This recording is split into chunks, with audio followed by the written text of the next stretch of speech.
გორის მუნიციპალიტეტში სოფელ ხიდისთავში მცხოვრებ რამინ აბულაძეს თავს დაესხნენ და მოკლით დაემუქრნენ. აბულაძე განმარტავს, რომ თანასოფლელი 45 წლამდე კაცი ფიზიკურად გაუსწორდა, რომელიც ბიზნესმენია და დიდი გავლენით სარგებლობს. როგორც აბულაძე განმარტავს, თავდამსხმელს მიწის ნაკვეთი შეძენა სურს, რაზეც მესაკუთრე უარს აცხადებს.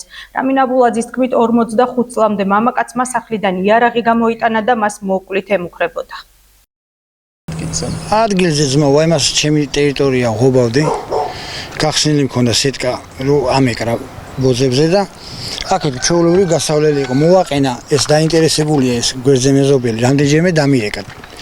მომყიდეოდა. რო უარი უთხარე, მომიყენა მანქანა და აიღიო ეს სეტკები და დამაცადე მეთქი, ღობავ მეთქი.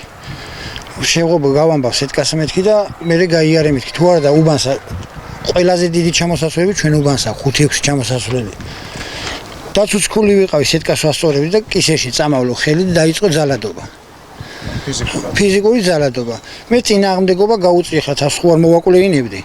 მე წინააღმდეგობა რომ გაუწიე და ფიზიკურად უკვე რომ ვეღარ მერეო და შევარდა სახში ძმაო, გვერდზე ცხოვრობს, გამოიღო ტანა ცეცხლსასროლი ავტომატი და ავტომატით რომ მემუქრებოდა დედამისის გამოყვა არ დამღუპო, დედამისი ეუბნეო და არ ესროლო. მაგ მომენტში შევარდი სახში და დავრეკი 112-ში რომ დახმარება ვითხოვე. ეხლა ეს კამერები უყენია სახლის წინ. თავის კამერები კარგად დააფიქსირებდა ამ ყველაფერს და რავი. აგოს პასუხი ძმაო, ესე ადამიანი თავის ტერიტორიაზე შეავიწრო, ავტომატით ემუქრო.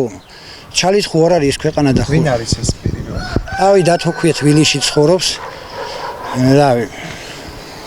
მეტი არაფერი არ ვიცი. ადგილი ბევრი ადგილი მაქვს უბანში ნაყიდი, ჩემი შრომით ამაქვს. ნაყიდი არავის არ წავართვი და არავის არ წავართმევი. რატომ უნდა და შესყიდო ხომ? თავის სახლის წინ არის და გაფართოება უნდა და კომერციული ადგილებია ეს ადგილები და ნამდვილად არ ვაპატიებ. ხე კანონის წინაშე სრული სიმკაცრით აგოს პასუხი, როგორც ცეცხლსასროლი იარაღი გამოიტანა უბანში, აქ 1000 მცირეწლოვანი ბავშვი დადეს. ესე არ ახდება რა.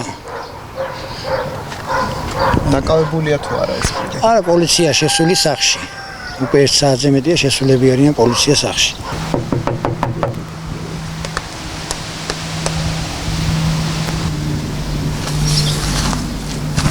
დაიწყო თუ არა გამოძიება საქმეზე?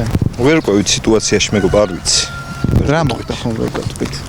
არ ვიცი, აი შეტყობინება შემოვიდა და გასარკვევად მოვედით, რომ რა სიტუაცია ვარ ყვევთ მაგას. არ ვიცი შვილო ნახდათ არაფერი ვიცი, იმიტომ რომ ბავშვი მაბარია მე დავაძინე ბავშვი ახლა გაივიძა და ემწუთში გამოვედი და აგერ ქათმებს ვაძოვებ და არ ვიცი რა მოხდა, ვერც დავინახე იქა პოლიცია იყო რა იყო აზრზე არავარ რა მოხდა. აი ჭხობის მახვილა შემოგეცნო. არც ხმა არაფერი.